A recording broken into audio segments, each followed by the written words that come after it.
Welcome to All Things Green. I'm Anton, here with my excellent co-host Shelby to discuss a variety of topics from across the sustainability universe. Shelby, how's it going? I'm doing really well, but I gotta tell you, my back is aching from doing yard work because now I have a yard. Your achy, breaky back? That's right. Yeah, I have people coming into town to celebrate a belated wedding thing. Yeah.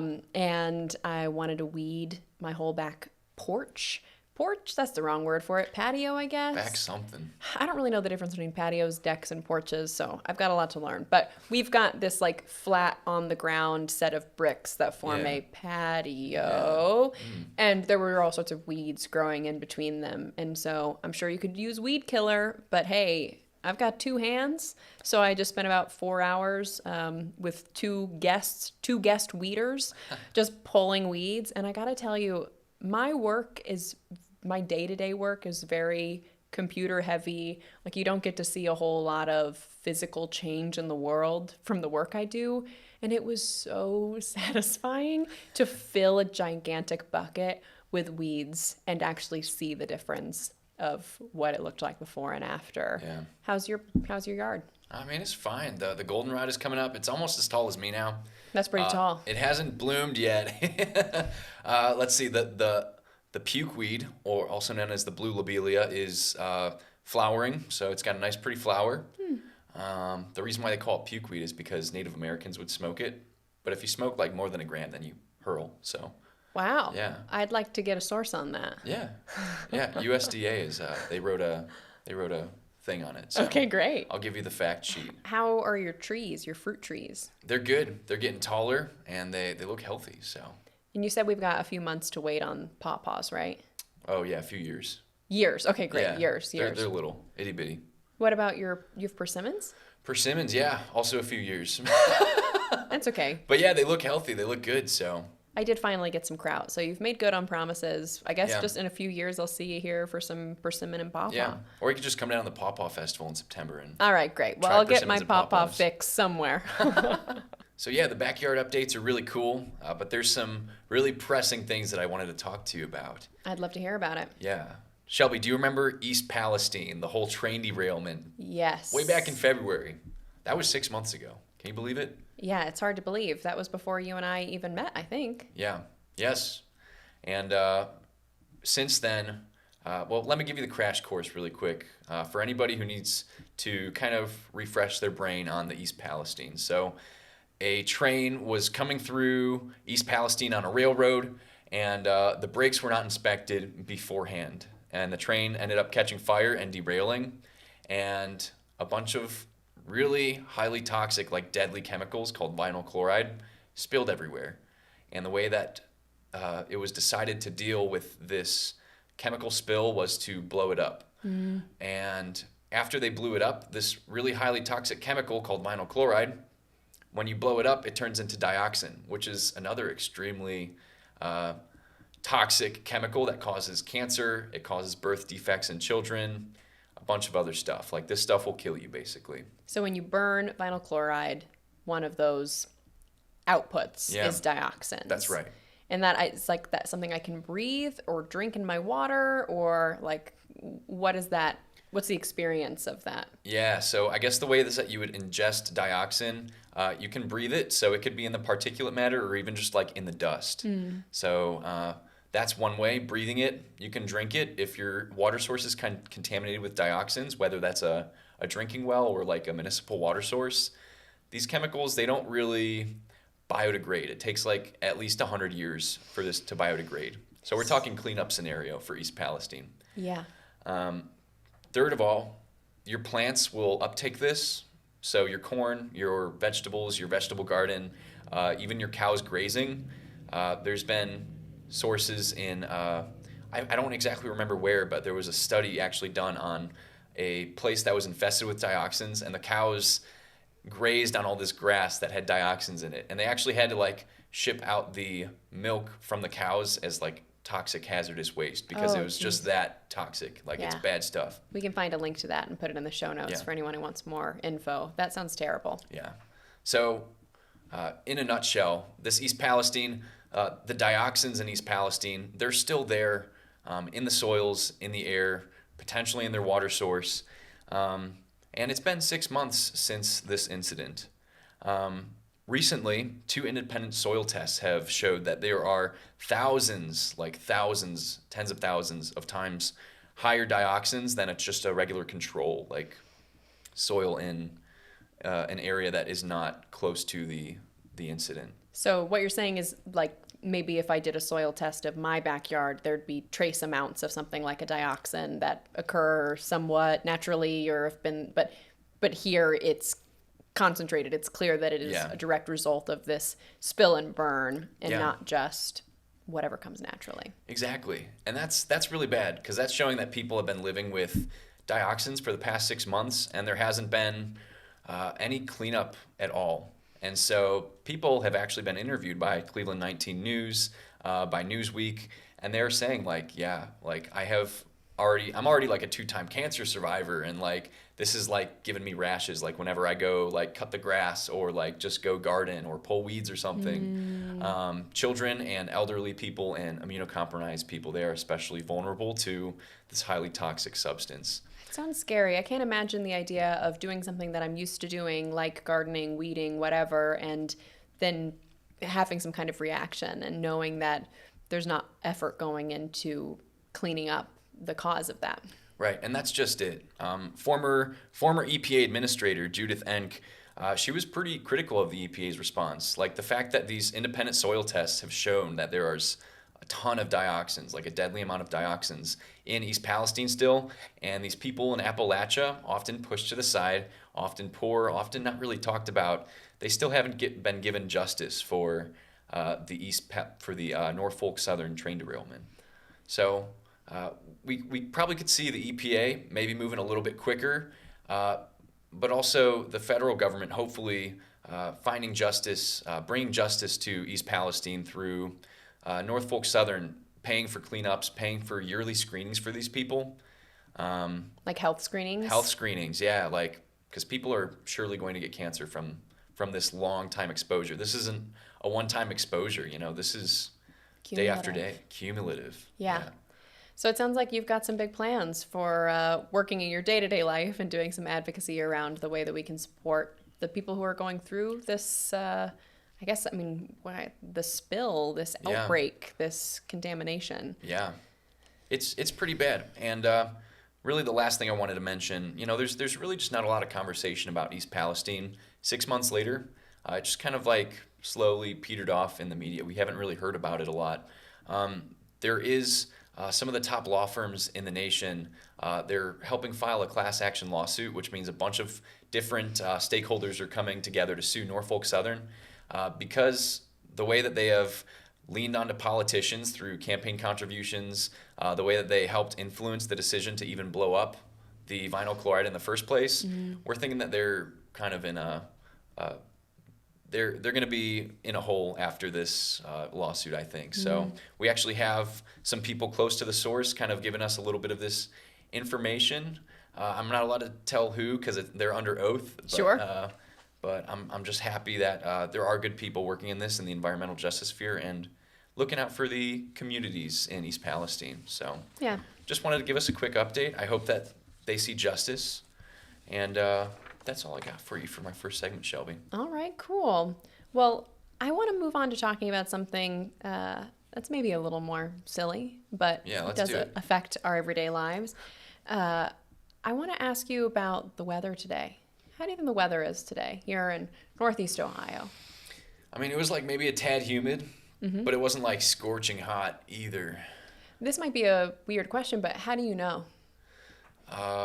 I walked out to my car today and kind of felt the weather, yeah. Yeah, but when you're inside, do you feel like you could answer that question even if you hadn't been outside yet today? If I said, how's the weather today? Like, how would you find out? Would you go outside or would you do something else?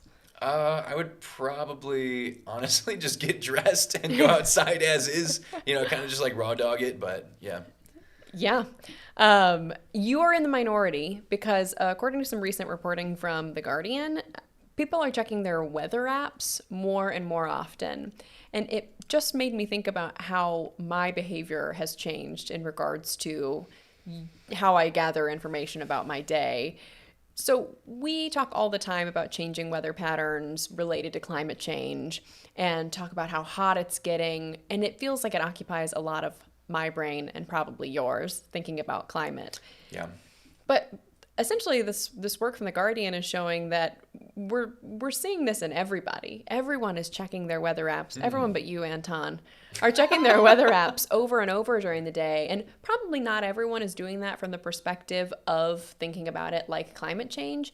But I do think it is worsening climate anxiety. And some of The Guardian's reporting shows that people are saying that, like, being able to look at the weather and see how hot it's going to be all week long is this constant reminder of the impact of climate change on our lives. Yeah, that makes a lot of sense. I mean, I guess for me, like, I don't know if the weather app maybe like stresses me out like from a climate perspective, but like definitely from like a financial perspective, like needing to run that AC during the day. Yes. Oh, Yeah, because we live in a place where we're pretty lucky that you could go without AC and just Yeah. leave the windows open for much of the summer. But as it gets hotter, yeah, and a more lot humid. and more humid, and a lot of people don't have air conditioning or they don't have central air. A lot of people do like the window Yeah. boxes here. Window box. And so, yeah, I just wanted to talk about it because it's so present in my mind. I check the weather before I get dressed in the morning, and I check the weather for the week when I'm making plans. And Yeah. we also experienced the air quality issues coming out of the wildfires in Canada. We experienced smoke here. And so, in addition, my weather app shows me air quality. And so I've started looking at air quality on kind of a daily basis. Yeah. Now that you mentioned that, Shelby, I think I do kind of check the weather app for air quality because I could still kind of see like if it's just a bad day for air quality in Cleveland Yeah. with the wildfires. So, yeah. I think there are pros and cons to this. Yeah. So the pros, I think, are there is more awareness over everyday weather patterns, and hopefully that brings some awareness to the issues related to climate change in terms Yeah. of, wow, it's hot, or the air quality is bad. Other pros are things like you can see if it's going to rain before you take your e-bike out. So Yeah. I appreciate that. But the cons is that climate anxiety is creeping into my everyday life. Here at ATG, we really try to be climate optimists, talk Yeah. about real world solutions that we can implement to make things better. But when I open my weather in the morning, I mean, here in Northeast Ohio, hot means something really different than when I lived in Texas. Yeah. But I keep Texas on my phone to see how my friends are doing. And I open it and it's 110, it's 110, gosh. it's 114, it's 112.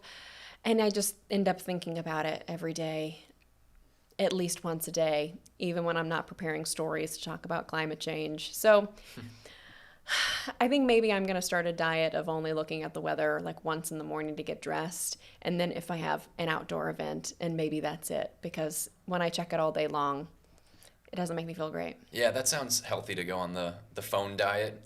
I personally can go on the phone diet, not from the weather app, but for like maybe checking the email or something, Yeah, absolutely. compulsively. Yeah. I understand that. Yeah. Yes. So since we're talking about human well-being today, my commitment to my own well-being is that I'm going to try to check the weather a little less often. That sounds good. No, I think that's great. And yeah, I wonder if anybody else would like comment in the videos, like just say like, oh yeah, we also compulsively check the weather app. I'm just kind of curious, like if it even depends on like where you live, like if people check it more compulsively, Yeah. other places.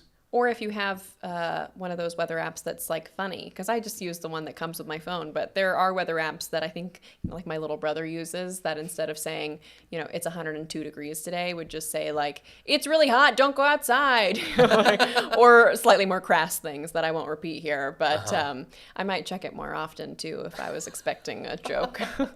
That's why I just got to stick with the boring stuff. But that's all I got for you. I just wanted to tell you that I'm having an existential crisis of looking at my phone too often, thinking about climate change. So Well, I'm ready to move on to something else. I don't think you're alone in that. I think a lot of us people are. But our next segment is talking about an Appalachian king. Is that you? No, it's not me. Okay. No, it's a guy named Junior Walk. Junior Walk is like super cool. Like I kind of like am crushing on him a little bit. Okay, tell me Yeah. all about him. Yeah, so Junior Walk. Okay, the Guardian wrote an article about Junior Walk. Okay, Junior Walk. He lives in West Virginia. He was raised in coal country. Like I don't think like reading his story in the Guardian. I don't think it gets more coal country than this. He talked a little bit about how in elementary school, he would leave school and there would be like literal coal ash like caked on the side of his elementary school. Jeez. And like coal companies would like come into the elementary school and like give kids those little stress toys, but it's like a lump of coal. Oh my gosh. So like pretty heavily influenced by the coal industry over there in West Virginia. Sounds like a bad Christmas gift. Yeah, right.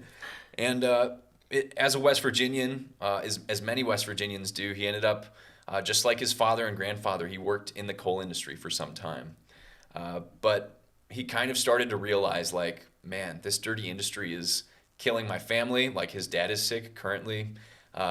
He saw friends and family in his community getting sick with heart disease, with cancer, and seeing like birth defects in children. So like just inhumane stuff that the coal industry has done to West Virginia.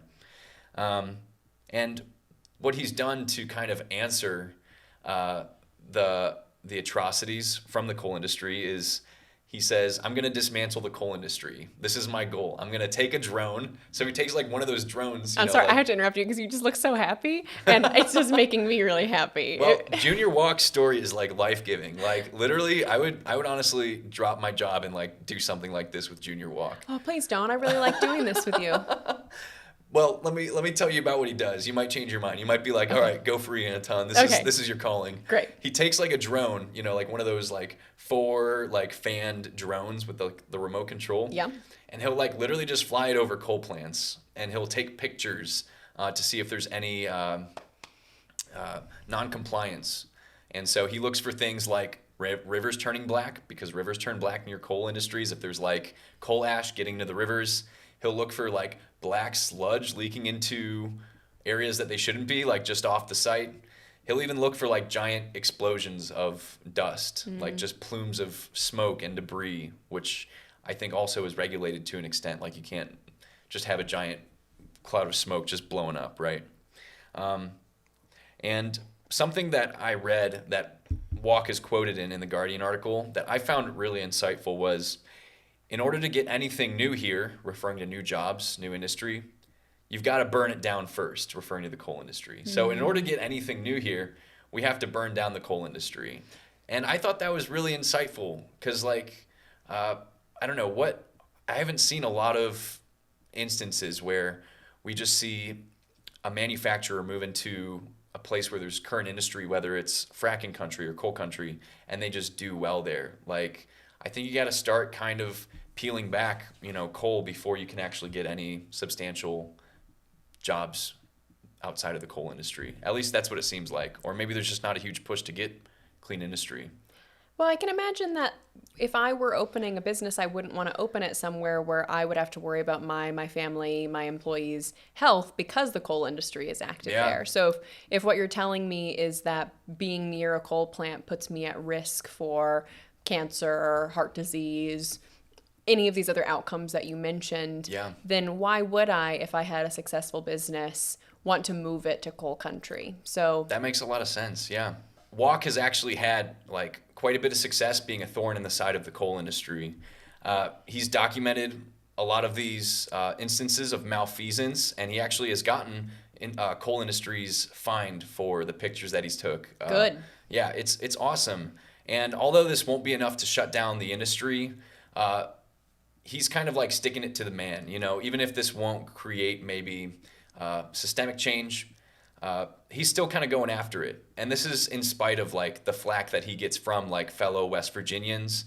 He posts this stuff to Facebook and he gets threats, and people actually like rip on him for his like sexuality because he's a gay man and stuff. So, he kind of perseveres through all of that in spite of getting those threats, which I think is really cool. Like that's a brave thing to do. Absolutely. Intersectional environmentalism. So he's dealing with both social and economic pressures while also trying to put pressure on dirty industry. Yeah, absolutely. And while Walk is not going to take down the coal industry all by himself, even though he does state that's his goal. He wants to just dismantle the coal industry. Good on you, man. I think this really raises awareness so that people can see, that coal industry, it's not in compliance, it's harming communities. I mean, it takes probably just a couple rivers turning black to kind of maybe start changing the minds of people who are like, yeah, it gives them jobs. People from the outside of West Virginia might start to look at that and say, wow, we need to come up with alternatives to, fueling America on coal. I'm glad to hear that he's doing self-advocacy and advocacy for his region. I mean, we talked recently in about East Palestine and the way that people in Appalachia are often forgotten when we think about, a train derailed and now we're being exposed to deadly chemicals and we've kind of lost the momentum within the media, which I get because new things happen. But Appalachia seems pretty consistently left out of the conversation. So he has to be the one to do it. Yeah, and it's really cool. And oftentimes on the podcast, I really stress like community organizing. But this is kind of a unique and really cool opportunity where it's just showing the power of one. One man with his drone getting the coal industry fined. And I think that is awesome. Like, I think we need more people like that. So, I just wanted to share a little bit about Junior Walk, man, myth, legend, king, Appalachian, West Virginian, man crush. I'm really excited to see how excited you are. And Anton, I have to let you know that I think you are still an Appalachian king. Oh, thank you. I think there are people out there who are saying the same things about you. I would love that compliment, but I'll never be able to touch Junior Walk. He's on a different level. He's like God tier. He's got years of experience, but you'll get there. Yeah, that's true. Yeah, maybe I will be a Junior Walk. Thanks for sharing him with me. Absolutely. Well, Shelby, thank you so much for talking all things green with me. Would you mind letting our viewers know how they can stay in touch with us? Absolutely. If you'd like to stay connected to us, be sure to follow us on Instagram and TikTok at One Planet Media. That's ONE1. And if you'd like to rewatch episodes, check out our YouTube channel, The All Things Green Show. You can find all of our sources from today's episode in our show notes. We'll be back at the same time next week to bring you more news. Thank you so much for being a part of the global sustainability movement.